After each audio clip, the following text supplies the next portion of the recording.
चिन्हामुळे दोन्ही राष्ट्रवादींची युती फिसकटली आहे। पिंपरी संदर्भातील निर्णय अजूनही वेटिंगवर आहे। तर तिथे उद्या बारामतीमध्ये पवार कुटुंब एकत्रित स्नेहभोजन करणार आहे। पुणे महापालिका निवडणुकीत दोन्ही राष्ट्रवादींची युती चिन्हामुळे फिसकटली आहे, तर पिंपरी चिंचवडचा निर्णय अद्यापही वेटिंगवर आहे। शरद पवार यांच्या राष्ट्रवादीच्या उमेदवारांनी घड्याळ चिन्हावर लढावं यासाठी अजितदादा आग्रही होते। त्यावर शरद पवार यांच्या राष्ट्रवादीने दोन्ही पक्षांनी आपापल्या चिन्हावर लढावं असा प्रस्ताव दिला, पण तो प्रस्ताव अजितदादांच्या राष्ट्रवादीला मान्य झालेला नाही। त्यामुळे सुप्रिया सुळेंनी पुण्यात महाविकास आघाडी करून लढण्याचा निर्णय घेतला। आम्ही त्यांना फक्त सांगायला गेलो होतो की काय आम्ही आमच्या चिन्हावरती लढू, तुम्ही तुमच्या चिन्हावरती लढा। त्याला त्यांची काही तयारी आम्हाला मिळाली नाही आणि एकंदरीत सुप्रियाताई म्हणाले की आपण महाविकास आघाडी बरोबर 3.5 वर्ष काम केलेलं आहे, त्याच्यामुळे त्यांच्या बरोबर युती करण्यापेक्षा आपण आहे ते आपल्या जुने मित्र पक्ष शिवसेना उभाटा आणि काँग्रेस बरोबर आपण आघाडी करावी असं त्यांनी सांगितलं। अंकुश काकड्यांनी काय बोललं त्याच्यावरती मी कशाला प्रतिक्रिया देतो। एका चिन्हावरती निवडणुका लढवायचा किंवा काय, आज आमचे राष्ट्रीय अध्यक्ष अजितदादा पुण्यामध्ये गेले 3 दिवस आहेत। निवडणूक कोणाबरोबर घेऊन लढवायची या संदर्भातला ते निर्णय त्या ठिकाणी घेत आहेत। अजित पवारांच्या राष्ट्रवादी सोबत युतीच्या चर्चा सुरू झाल्या। त्यानंतर शरद पवारांच्या राष्ट्रवादीचे शहर अध्यक्ष प्रशांत जगताप यांनी पक्षाला रामराम ठोकला होता। प्रशांत जगताप यांनी कालच काँग्रेसमध्ये प्रवेश केलाय, पण अखेर पुण्यात दोन्ही राष्ट्रवादीची युती झालीच नाही। प्रशांत जगताप यांनी मात्र आपण काँग्रेसमध्येच राहणार असं जाहीर केलं। दुसरीकडे पिंपरी चिंचवडमध्ये मात्र दोन्ही राष्ट्रवादीच्या युतीच्या चर्चा सुरू आहेत। पिंपरी चिंचवडमध्ये चिन्हामुळे कोणताही फरक पडणार नाही असं अजित पवार यांच्या राष्ट्रवादीचे शहराध्यक्ष योगेश बहल यांनी स्पष्ट केलंय। उद्या बारामतीमध्ये पवार कुटुंबाचे एकत्रित स्नेहभोजन होणार आहे। पुण्यामध्ये चिन्हामुळे दोन्ही राष्ट्रवादींची युती फिसकटलेली आहे। त्यानंतर उद्या पुन्हा एकदा या संदर्भामध्ये काही चर्चा होणार का याविषयीची उत्सुकता आहे। पिंपरी संदर्भातला निर्णय देखील अद्यापही वेटिंगवर आहे। जीवन पुन्हा नाही आणि असलं तर प्रशांत जगताप म्हणून नाही। आपण जो एखादा निर्णय घेतलाय आणि मग आपण कोलांट्या उड्या मारतोय, माकड उड्या मारतोय असं चित्र आताच्या पिढीला आणि पुढच्या पिढीलाही तसं व्हायला नको याची काळजी मी नक्की घेईन। आज जी महाविकास आघाडी सोबत चर्चा होते, जर ती कदाचित 10-15 दिवसांपूर्वी झाली असती तर पुण्यामधलं चित्र वेगळं पाहायला मिळालं असतं का? नक्कीच नक्कीच। आज हे सगळं कायमस्वरूपी झाकायची वेळ आलेली आहे, ते झाकायची वेळ आली नसती। आपण पाहतो इथं राष्ट्रवादी काँग्रेस पार्टीचा सिम्बॉल होता, तुतारी होती, साहेबांवर इतरही फोटो होते, त्यामुळे हे झाकायची कायमस्वरूपी झाकायची वेळ आली नसती। दुसरीकडे पिंपरी चिंचवडमध्ये मात्र दोन्ही राष्ट्रवादीच्या युतीच्या चर्चा सुरू आहेत। पिंपरी चिंचवडमध्ये चिन्हामुळे कोणताही फरक पडणार नाही असं अजित पवार यांच्या राष्ट्रवादीचे शहराध्यक्ष योगेश बहल यांनी स्पष्ट केलंय। आम्ही दादांना जेव्हा भेटलो तेव्हा दादांना आम्ही क्लिअर सांगितलेलं आहे, राष्ट्रवादी काँग्रेस पक्ष शरदचंद्र पवार हा त्यांच्या चिन्हावर लढेल, म्हणजे तुतारी चिन्हावर आम्ही लढणार आहोत आणि दादांनी त्यांच्या चिन्हावर लढायचं आहे। पण दादांनी आमच्यासोबत युती करताना महाविकास आघाडीलाही सोबत घ्यावी हा आमचा प्रस्ताव दादांना होता। नाही, अजून बोलणी चालू आहे, सकारात्मक बोलणी चालू आहेत आणि दोन्ही राष्ट्रवादी एकत्र होण्याच्याच अनुषंगाने बोलणी चालू आहेत। युती होण्याच्या अनुषंगाने पूर्ण पॉझिटिव्हली प्रयत्न चालू आहेत। कामटे काय म्हणतात याच्याशी आम्हाला काय घेणं, म्हणजे आमचा काही संबंध नाहीये। वास्तविक पाहता आमचे नेते आदरणीय अजित पवार जो निर्णय घेतील तो अंतिम असेल। दरम्यान उद्या बारामतीत पवार कुटुंबाचं एकत्र स्नेहभोजन होणार आहे। उद्याच्या स्नेहभोजनाला शरद पवार, अजित पवार, सुप्रिया सुळे, रोहित पवार, युगेंद्र पवार हे उपस्थित असणार आहेत। शरद पवार यांच्या गोविंदबाग निवासस्थानी होणाऱ्या या स्नेहभोजनाला उद्योगपती गौतम अदानी देखील उपस्थित राहणार आहेत। खोपोलीमधल्या काळोखी हत्या प्रकरणामध्ये थोरवेंचे तटकरेंवर गंभीर आरोप आहेत। हत्येपूर्वी आरोपीनं तटकरेंची भेट घेतली असा आरोप थोरवेंनी केला। दरम्यान उपमुख्यमंत्री शिंदेंनी काळोखेंच्या कुटुंबियांची भेट घेत त्यांचं सांत्वन केलं आहे। आरोपींना फासावर लटकवू, मकोका लावू असं शिंदे म्हणाले। खोपोलीमधल्या मंगेश काळोखी हत्या प्रकरणात शिवसेना आमदार महेंद्र थोरवे यांनी राष्ट्रवादीचे खासदार सुनील तटकरे यांच्यावरती गंभीर स्वरूपाचे आरोप केले। मंगेश काळोखे यांच्या हत्येपूर्वी एक आरोपी सुतारवाडीत जाऊन तटकरेंना भेटला होता आणि या भेटीतच हत्येचं प्लॅनिंग झालं असा गंभीर आरोप आमदार महेंद्र थोरवे यांनी केलाय। आमदार थोरवे यांचे आरोप फेटाळताना तटकरेंनी या प्रकरणात SIT नेमण्याची मागणी केली आहे। एस एन जोशी अलिबागच्या वकिलांकडनं जो सरकारी वकील त्यांच्याकडे आहे त्यांच्याकडून थेट सुतारवाडीला गेलेला होता आणि सुनील तटकरेंशी बसलेला होता आणि सुनील तटकरेंशी डिस्कस करून या सगळ्यांनी प्री प्लॅन करूनच या ठिकाणी मंगेशची हत्या या ठिकाणी करण्यात आलेली आहे. रायगडचा आका हा सुनील तटकरे. या संदर्भामध्ये FIR काल नोंदली गेली. आता FIR काल नोंदली झाल्याच्यानंतर अजून काय शिल्लक राहिलं म्हणजे मला काय कळत नाही. संबंधित असलेल्या व्यक्तींच्या वरती ताबडतोब अटक करून कारवाई केली जावी ही ठामपणाची राष्ट्रवादी काँग्रेस पक्षाची भूमिका आहे. आता यापेक्षा या विषयावरती मी अधिक बोलणार नाही आणि तपास सुरू आहे. एकदा तपास पूर्ण होऊ द्या, जरूर बोलेन. शक्य झालं तर मुख्यमंत्री महोदयांनी SIT नेमावी.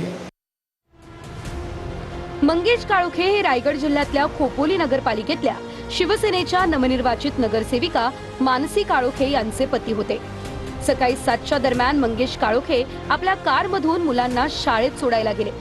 मुलांना शाळेत सोडून परतताना साईबाबा नगरजवळ हल्लेखोरांनी गाडी आडवी लावून त्यांना रोखलं. हल्लेखोरांनी कोयता, कुऱ्हाड, तलवार, चॉपरनं मंगेश काळोखे यांच्यावर वार करत त्यांची निर्घृण हत्या केली. या प्रकरणात खोपोली पोलिसांनी एकूण 10 जणांवरती गुन्हा दाखल केलाय.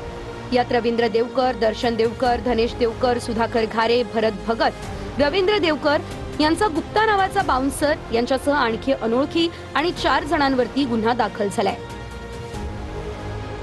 यापैकी 5 जणांना पोलिसांनी अटक केली आहे. पण FIR मध्ये नाव असलेले सुधाकर घारे हे अद्यापही फरार आहे. सुधाकर घारे हे तटकरेंचे निकटवर्ती आहे. सुधाकर घारे देखील या प्लॅनमध्ये सहभागी होते असा दावा महेंद्र थोरवे यांनी केलाय. दरम्यान उपमुख्यमंत्री शिंदेंनी खोपोलीत जात काळोखे कुटुंबाची भेट घेतली आहे. या भेटीत काळोखे कुटुंबानंही या हत्येमागे सुधाकर घारेंचा हात असल्याचा आरोप केलाय. ज्यांनी हत्या केली त्यांना फाशीची शिक्षा करण्याची मागणी काळोखे कुटुंबानं केली. आणि यामध्ये पूर्णपणे प्लॅनिंग करून या सामाजिक कार्यकर्त्याला मंगेशला मारलेला आहे. त्याच्या परिवारच्या भावना अतिशय तीव्र आहेत. इथल्या जनतेच्या भावना देखील अतिशय तीव्र आहेत. आणि म्हणून जे कोणी याच्यामध्ये आरोपी आहेत हे सर्व आरोपी यांना ही केस फास्ट ट्रॅकवर घेऊन विशेष सरकारी वकील देऊन मोका अंतर्गत कारवाई करून या सर्व आरोपींना फाशीची शिक्षा झाली पाहिजे अशा प्रकारची त्यांची भावना आहे. नक्कीच अशा प्रकारची वृत्ती ठेचून काढली पाहिजे. खोपोलीमध्ये मंगेश काळोखे हत्या प्रकरणामध्ये हे प्रकरण ताजं असतानाच कर्जतच्या आणखी एका नगरसेवकाला सोशल मीडियावर धमकी देण्यात आली आहे. कर्जतचे नगरसेवक संकेत भासे यांना कमेंट करत ही धमकी देण्यात आली आहे. खोपोलीनंतर पुढचा नंबर कर्जतच्या नगरसेवकाचा अशा आशयाची कमेंट एकाकडनं करण्यात आली आहे. या प्रकरणी शिंदेच्या शिवसेनेनं पोलिसांकडे तक्रार केली आहे. आंदेकर टोळीचा म्होरक्या बंडू आंदेकरने पोलीस बंदोबस्तामध्ये उमेदवारी अर्ज दाखल केला. पुण्यातील भवानीपेठ क्षेत्रीय कार्यालयामध्ये त्यांनी आपला अर्ज दाखल केला आहे. आयुष कोमकर हत्या प्रकरणामध्ये बंडू आंदेकर सध्या तुरुंगात आहे. उमेदवारी अर्ज भरताना बंडू आंदेकरकडनं घोषणाही देण्यात आल्या आहेत. नेकी का काम आंदेकर का नाम. आंदेकरांना मत म्हणजे विकास कामाला मत. बघा मला कसं आणलेलं आहे लोकशाहीमध्ये, हे लक्षात घ्या. मी उमेदवार आहे, उमेदवार दडलेखोर नाहीये. नेकी का काम आंदेकर का नाम. छत्रपती संभाजीनगरमध्ये मशाल मोर्चाच्या दरम्यान बाळासाहेब ठाकरेंच्या स्टाईलमध्ये आदित्य ठाकरेंनी फटकेबाजी केली आहे. संभाजीनगरमध्ये आदित्य ठाकरे यांनी गाडीच्या बोनेटवर उभं राहून भाषण केलं. आदित्य ठाकरेंनी मंत्री संजय शिरसाट आणि मुख्यमंत्री फडणवीस यांच्यावर निशाणा साधलाय. तुमच्या इकडचे मंत्री आहेत, पालकमंत्री असतील, मस्त व्हिडिओ येतात, बॅगांमध्ये पैसे असतात. हे पैसे तुमच्या हाती लागतात का? हे पैसे ह्यांचे स्वतःचे तरी आहेत का? मग हे पैसे येतात कुठून? जेव्हा जेव्हा हे तुम्हाला मंत्री दिसतील, जेव्हा जेव्हा तुम्हाला हे खासदार दिसतील, एक तर खासदारांची दुकानं कुठची आहेत? किती आहेत? किती आहेत? 20. मागच्या वेळी मला 12 आठवतंय, 8 कधी वाढले? त्या बॅगेत जे पैसे होते ते कोणाच्या हाती आलेत का? पण निवडणुकीच्या वेळी बरोबर कदाचित येतील. तुम्ही हात लावणार आहात. ही परिस्थिती आता बदलणं गरजेचं आहे. ठाकरेंच्या शिवसेनेकडनं रशीद मामूंना आम्ही तिकीट देणार नाही, माजी खासदार चंद्रकांत खैरे यांनी माहिती दिली. रशीद मामूंच्या जागी आम्ही दुसरा उमेदवार दिला असं खैरेंनी म्हटलं. रशीद मामूंच्या पक्षप्रवेशालाच माजी खासदार चंद्रकांत खैरेंनी विरोध केलाय. आम्ही तिकीट देणार नाही त्याला, आमचं नक्की झालेलं आहे. तिकीट त्याला मिळालं नाही, तो कुठून पण उभं राहिलं तर आम्हाला काय त्याचं हे नाही. आम्ही कॅन्डिडेट नक्की केला दुसरा, कारण ज्याच्यामुळे खूप मोठा वाद होतोय कास्टिझमचा, धर्माचा, तर त्यामुळे थोडंसं पक्ष पण विचार करतो थोडं थांबून जावं. तुषार भारतीय यांच्या अमरावतीमधल्या निवासस्थानी मुख्यमंत्री देवेंद्र फडणवीस यांनी सदिच्छा भेट दिली. भेटीच्या दरम्यान भाजप नेत्यांची फडणवीसांसोबत अमरावती पालिका निवडणुकीच्या पार्श्वभूमीवर चर्चा झाल्याची माहिती सूत्रांकडून मिळते. रवी राणांच्या युवा स्वाभिमान सोबत युती केल्यास स्वाभिमानाने युती धर्म पाळावा असं भाजप नेत्यांनी फडणवीसांना सांगितलं.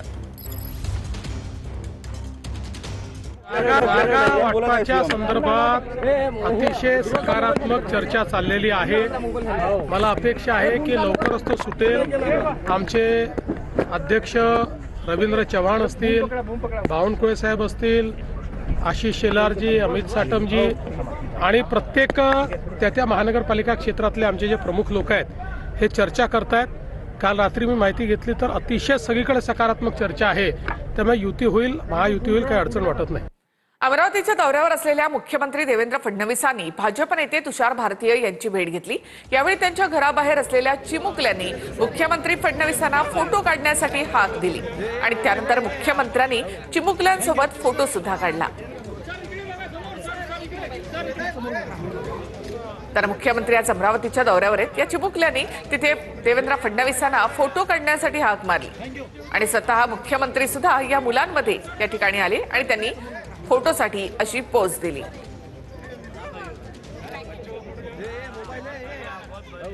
आणि एक महत्त्वाची बातमी, जालन्यामध्ये महापालिका निवडणुकीच्या पार्श्वभूमीवर अजित पवारांच्या राष्ट्रवादीकडनं मेळाव्याचं आयोजन करण्यात आलंय. मतदार एका दिवसात भेटत नाहीत. मतदानाच्या आधी गल्लीमधून जाताना काकू, मामा, दादा यांना भेटलं पाहिजे, बोललं पाहिजे असा सल्ला मंत्री बाबासाहेब पाटील यांनी भावी नगरसेवकांना दिलाय. मतदार एका दिवसात भेटत नाही. मतदानाच्या अगोदर गल्लीत जात असताना काकू, मामा, दादा भेटलं पाहिजे, बसलं पाहिजे. लेकरं दिसले तिथे चॉकलेट रिक्षामध्ये पिलं पाहिजे. माझ्या रिक्षात चॉकलेटच आणतात.